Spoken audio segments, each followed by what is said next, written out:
അപ്പോൾ സ്നേഹക്കൂട്ടിന്റെ എല്ലാ പ്രിയപ്പെട്ട പ്രേക്ഷകർക്കും മെട്രോ സ്റ്റാറിലേക്ക് സ്വാഗതം. അങ്ങനെ നമ്മുടെ സ്നേഹക്കൂട്ടിൽ ഇന്നത്തെ എപ്പിസോഡ് എന്ന് പറയുമ്പോൾ വളരെ ഒരു നിർണായക ഘട്ടം തന്നെയാണ്.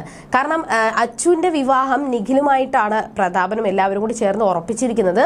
ആ സമയത്ത് പ്രതാപൻ കൊണ്ടുവന്ന ആലോചന ആയതുകൊണ്ട് ചെറിയൊരു സംശയം സേതുവിന്റെ മനസ്സിലുണ്ടെങ്കിലും പൂർണിമാമയൊക്കെ പറഞ്ഞപ്പോൾ പിന്നെ വേറെ കുഴപ്പമില്ല എന്ന് തന്നെ സേതു വിചാരിക്കുകയാണ്. പക്ഷേ യഥാർത്ഥത്തിൽ നിഖിലൊരു ഫ്രോഡാണ്. ആ ഒരു സത്യം തിരിച്ചറിയുന്ന ദിവസമാണ് ഇന്ന്. ഇന്നത്തെ എപ്പിസോഡിൽ എന്താണ് സംഭവിക്കുക എന്ന് നമുക്ക് നോക്കാം. അതിനു മുൻപ് ആദ്യമായിട്ടാണ് ഈ ചാനൽ കാണുന്നതെങ്കിൽ തീർച്ചയായിട്ടും സബ്സ്ക്രൈബ് ചെയ്യുക. അപ്പോൾ ഞങ്ങളിടുന്ന പുതിയ സീരിയൽ റിവ്യൂ വീഡിയോസ് എല്ലാം നിങ്ങൾക്ക് ലഭിക്കുന്നതായിരിക്കും. അങ്ങനെ നിഖിലും അച്ചുവും ചേർന്നിട്ടുള്ള ആ ഒരു വിവാഹം ഉറപ്പിച്ചിരിക്കുകയാണ്. അപ്പോൾ അതിന്റെ തിരക്കിലാണ് സേതു. ആ സമയത്ത് പല്ലവിയെ പിടിച്ചു നിർത്തി പൂർണിമ ആഹാരമൊക്കെ വിളമ്പി കൊടുക്കുന്നുണ്ട്. ആ സമയത്ത് പല്ലവി പറയുവാണ്, നല്ല തലവേദനയുണ്ട്, എനിക്ക് ഒട്ടും വയ്യ എന്നൊക്കെ പറയുന്നുണ്ടെങ്കിൽ പൂർണ്ണമാമ പറയുവാണ്, മോള് കുറച്ച് ആഹാരം കഴിച്ചിട്ട് റെസ്റ്റ് എടുക്കുക എന്ന് പറഞ്ഞുകൊണ്ട് പല്ലവി അത് കഴിക്കാൻ വേണ്ടിയിട്ട് വരികയും പെട്ടെന്ന് പല്ലവിക്ക് വൊമിറ്റിംഗ് വരുവാണ്. പെട്ടെന്ന് തന്നെ പോയി വൊമിറ്റ് ചെയ്ത് നിൽക്കുന്നത് കണ്ടിട്ട് സേതുവും ഹരിയും ഭയങ്കരമായിട്ട് പേടിച്ചുപോയി. പ്രത്യേകിച്ച് ഹരി വിചാരിച്ചത് സേതുവേട്ടൻ പറ്റിച്ച പണിയാണ് എന്നാണ് ഹരി വിചാരിച്ചത്. അതിന്റെ പേരിൽ ഹരിയെ ഒരുപാട് സേതുവിനെ കളിയാക്കുവാണ്. പക്ഷെ വേറെ കുഴപ്പമൊന്നുമില്ല, എനിക്ക് ഭയങ്കര തലവേദനയുണ്ട്, ഞാനൊന്ന് റെസ്റ്റ് എടുക്കട്ടെ എന്ന് പറഞ്ഞുകൊണ്ട് പല്ലവി നേരെ റൂമിലോട്ട് പോയി. ആ സമയത്ത് ഹരി നമ്മുടെ സേതുവിനെ കളിയാക്കാൻ വേണ്ടിയിട്ട് ശ്രമിക്കുവാണ്. പക്ഷെ പൂർണിമാമയ്ക്ക് കാര്യങ്ങളൊക്കെ പിടികിട്ടി. അങ്ങനെ പോയി പൂർണിമാമ പല്ലവിയെ സമാധാനിപ്പിക്കുന്നുണ്ട്. കുഴപ്പമില്ല. അപ്പോഴും പല്ലവിയുടെ മനസ്സിൽ എനിക്ക് ഈ ഒരു സമയത്ത് ഭയങ്കരമായിട്ട് തലവേദന വരും, വൊമിറ്റിങ് വരും, നല്ല വയറുവേദനയൊക്കെ വരും. അപ്പോൾ ആ ഒരു സമയത്ത് പൂർണിമാമയ്ക്കൊക്കെ എന്നെ ഒരുപാട് ഭയങ്കരമായിട്ട് ഡിസ്റ്റർബ് ആവുന്നുണ്ടോ, ഞാൻ ഒരുപാട് ശല്യം ചെയ്യുന്നുണ്ടോ എന്നൊക്കെ അവിടെ പല്ലവി ചോദിക്കുവാണ്. എന്നാൽ 3 പെൺമക്കളുടെ അമ്മയായ എനിക്ക് പല്ലവിയും കൂടി വരുന്നത് ഒരു 4ാമത്തെ പെൺമകൾ എന്ന ഒരു രീതിയിലേ ഉള്ളൂ. അല്ലാതെ എനിക്ക് പ്രത്യേകിച്ചൊന്നുമില്ല. പല്ലവി എന്തായാലും എൻ്റെ മകൾ തന്നെയാണ്. എനിക്കിപ്പോൾ 4 പെൺമക്കളും ഒരു മകനുമാണുള്ളത്. എനിക്കതിൽ അഭിമാനമേ ഉള്ളൂ, ഒരുപാട് സന്തോഷമേ ഉള്ളൂ എന്നൊക്കെ പറഞ്ഞുകൊണ്ട് പല്ലവിയെ പൂർണിമാമ ചേർത്ത് പിടിക്കുവാണ്. ഈ സമയത്ത് സേതുവിന്റെ മനസ്സിൽ എന്തുകൊണ്ടായിരിക്കും പല്ലവി ഛർദ്ദിച്ചത്, എന്തായിരിക്കും പല്ലവിക്ക് സംഭവിച്ചത് എന്നൊരു ടെൻഷൻ അവിടെ നമ്മുടെ സേതുവിനുണ്ടായിരുന്നു. അങ്ങനെ ഇതിന്റെ ഇടയിൽ ഹരി കളിയാക്കുകയും പിന്നെ ഹരിയെ ഓടിക്കുന്ന സംഭവങ്ങളൊക്കെ ഉണ്ടായി.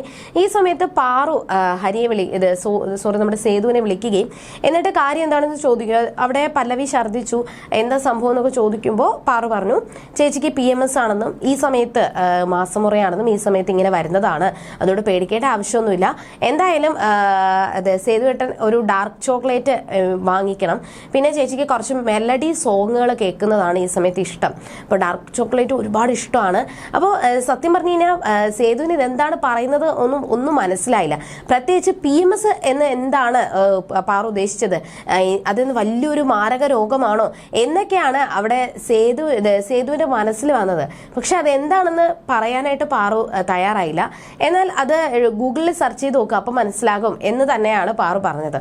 എന്തായാലും ഡാർക്ക് ചോക്ലേറ്റും മെലഡി സോങ് ഒക്കെ കേൾപ്പിക്കാം എന്നൊക്കെ പറഞ്ഞുകൊണ്ട് സേതു ഇരിക്കുവാണ്. കുറച്ച് കഴിഞ്ഞപ്പോൾ പല്ലവി രാവിലെ തന്നെ കുളിച്ച് ഒരുങ്ങി നിൽക്കുന്ന സമയത്ത് ഒരു ഡാർക്ക് ചോക്ലേറ്റും ആയിട്ട് സേതു ചെല്ലുന്നുണ്ട്. അതിനൊപ്പം നല്ല മെലഡി സോങ് ഒക്കെ വെച്ച് കേൾപ്പിക്കുന്നുണ്ട്. ഈ സമയത്ത് പല്ലവിക്ക് എന്താണെന്ന് പിടികിട്ടിയില്ല. അപ്പോൾ പല്ലവി ചോദിക്കുകയാണ്, എനിക്ക് ഈ സമയത്ത് മെലഡി സോങ് കേൾക്കാനും ഡാർക്ക് ചോക്ലേറ്റ് കഴിക്കാനൊക്കെ ഇഷ്ടമാണ് എന്ന് ആര് പറഞ്ഞു? പക്ഷെ പാറു പ്രത്യേകിച്ച് പറഞ്ഞിട്ടുണ്ടായിരുന്നു സേതുവേട്ടൻ ഈ ഒരു കാര്യം പല്ലവി ചേച്ചിയോട് പറയരുതെന്ന്. അങ്ങനെ ഉടനെ തന്നെ സേതു പറഞ്ഞ ഒരു കാര്യമുണ്ട്, എനിക്ക് 3 അനിയത്തിമാരാണുള്ളത്. അപ്പോൾ എനിക്കിതൊക്കെ അറിഞ്ഞിരിക്കുന്നത് നല്ലതാണ്. എന്തായാലും ഞാൻ ഹരിയോട് ചോദിച്ചു. അപ്പോൾ എനിക്ക് പഠിത്തത്തിലൊക്കെ കുറച്ച് പിന്നിലായതുകൊണ്ട്, പ്രത്യേകിച്ച് ഇംഗ്ലീഷിൽ കുറച്ച് പിന്നിലായതുകൊണ്ട് ഞാൻ ഹരിയെ വിട്ട് അന്വേഷിപ്പിച്ചു. ആ സമയത്ത് നെറ്റിൽ സെർച്ച് ചെയ്തപ്പോൾ കാര്യങ്ങളൊക്കെ പിടികിട്ടി. എന്തായാലും പല്ലവിക്ക് പേടിക്കേണ്ട ആവശ്യമില്ല, ഡാർക്ക് ചോക്ലേറ്റ് എപ്പോഴും ഈ ഒരു ഫ്രിഡ്ജിനകത്ത് കാണും, പേടിക്കേണ്ട ഒരു ആവശ്യമില്ല, എപ്പോഴും കൂടെ ഞങ്ങൾ കാണും. ആ സമയത്തെല്ലാം പല്ലവിയുടെ മനസ്സിൽ ഒരു സേതുവിനോട് വല്ലാത്തൊരു ഇഷ്ടം തോന്നി. താൻ ഒരുപാട് ആഗ്രഹിച്ച നിമിഷങ്ങളാണ്. തൻ്റെ ഭർത്താവ് അല്ലെങ്കിൽ താൻ സ്നേഹിക്കുന്ന പുരുഷൻ ഇങ്ങനെയൊക്കെ ആയിരിക്കണം എന്ന് പല്ലവി ഒരുപാട് ആഗ്രഹിച്ചു. എന്നാൽ ഇന്ദ്രൻ തന്റെ ജീവിതത്തിൽ വന്നപ്പോൾ എന്തൊക്കെ നഷ്ടപ്പെട്ടു എന്ന് തോന്നിയ സമയത്തെല്ലാം സേതുവേട്ടന്റെ ഈ ഒരു സാന്നിധ്യം പല്ലവി ഒരുപാട് സന്തോഷിക്കുന്നുണ്ട്, ഒരുപാട് ഇഷ്ടപ്പെടുന്നുണ്ട്. അങ്ങനെ ഈ ഒരു സംഭവങ്ങളൊക്കെ നടക്കുകയാണ്. എന്നാൽ ഈ ഒരു സമയത്ത് അവിടെ ഇന്ദ്രന്റെ മനസ്സിൽ എങ്ങനെയെങ്കിലും പല്ലവിയെ സ്വന്തമാക്കണം, പല്ലവിയെ തകർക്കണം എന്നൊക്കെയുള്ള ഒരു ചിന്തകൾ മാത്രമായിരുന്നു. അങ്ങനെയാണ് നമ്മുടെ ഇന്ദ്രൻ അതിനു വേണ്ടിയിട്ട് ഒരു വഴി കണ്ടുപിടിച്ചത്. യഥാർത്ഥത്തിൽ നിഖിൽ എന്ന് പറയുന്നത് ഇന്ദ്രന്റെ ഒരു സുഹൃത്താണ്. അങ്ങനെ നിഖിലിനെ കാണാൻ വേണ്ടിയിട്ട് ഇന്ദ്രൻ പോയി, നിഖിലിനെ കണ്ടു. എന്നിട്ട് പല്ലവിയെ കുറിച്ചുള്ള സത്യങ്ങളെല്ലാം ഇന്ദ്രൻ നിഖിലിനോട് തുറന്നു പറഞ്ഞു. ആ സമയത്താണ് അച്ഛനെ വിവാഹം കഴിക്കാൻ പോകുന്ന ഈ നിഖില് യഥാർത്ഥത്തിൽ വലിയൊരു കള്ളനാണ്, ഒരു ചതിയനാണ് എന്നുള്ള ഒരു സത്യം പുറത്തു വന്നത്.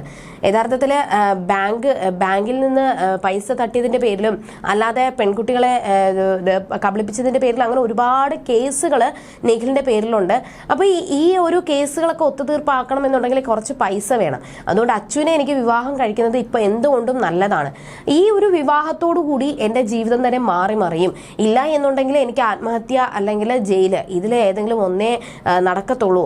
ആ ഒരു അവസ്ഥയിലാണ് ഞാനിപ്പോൾ കടന്നു പോകുന്നത് എന്ന് പറയുകയും ആ സമയത്ത് തന്നെ ഇന്ദ്രൻ പറഞ്ഞത്, എന്തായാലും നിഖിൽ പേടിക്കേണ്ട ആവശ്യമില്ല, അവസാന നിമിഷം കല്യാണം നടന്നാലും ഇല്ലെങ്കിലും ഞാൻ പല്ലവിയെ സ്വന്തമാക്കിയിരിക്കും, ഇതിലെന്തെങ്കിലും ഞാൻ ഒരു തീർപ്പ് കൽപ്പിച്ചിരിക്കും എന്നൊക്കെ ഇന്ദ്രന്റെ മനസ്സിൽ. ഈ സമയത്തും നിഖിലിനെ ഒരു പെൺകുട്ടി വിളിക്കുകയാണ്. അതും നിഖിൽ മുൻപ് സ്നേഹിച്ചിരുന്ന പെൺകുട്ടി തന്നെയാണ് നിഖിലിനെ വിളിച്ചത്. ആ പെൺകുട്ടി പൈസ കൊടുത്ത് ഒത്തുതീർപ്പാക്കാൻ വേണ്ടിയിട്ടാണ് നിഖിൽ പോകുന്നത്. അപ്പൊ യഥാർത്ഥത്തിൽ ഈ ചതിയനായ ഒരാള് കൊണ്ടാണ് തന്റെ അനിയത്തെ വിവാഹം കഴിപ്പിക്കുന്നത് എന്നുള്ള സത്യം സേതു മനസ്സിലാക്കുമോ? ഇനിയിപ്പോ എന്തായിരിക്കും ഇനി എന്തായിരിക്കും ഇതിന്റെ മുന്നോടിയായിട്ട് സംഭവിക്കുക? സേതുവോ പൂർണിമാമയോ സത്യങ്ങളെല്ലാം തിരിച്ചറിയുമോ, അതോ അവസാനം ഇതെല്ലാം സേതുവിന്റെ തലയിലായിരിക്കുമോ വന്നു ചേരാൻ പോകുന്നത്? ഇനി എന്തൊക്കെ സംഭവിക്കും എന്ന് നമുക്ക് വരുന്ന ആളുകളിൽ കണ്ടറിയാം. അതുവരേക്കും ടാറ്റാ ബൈ.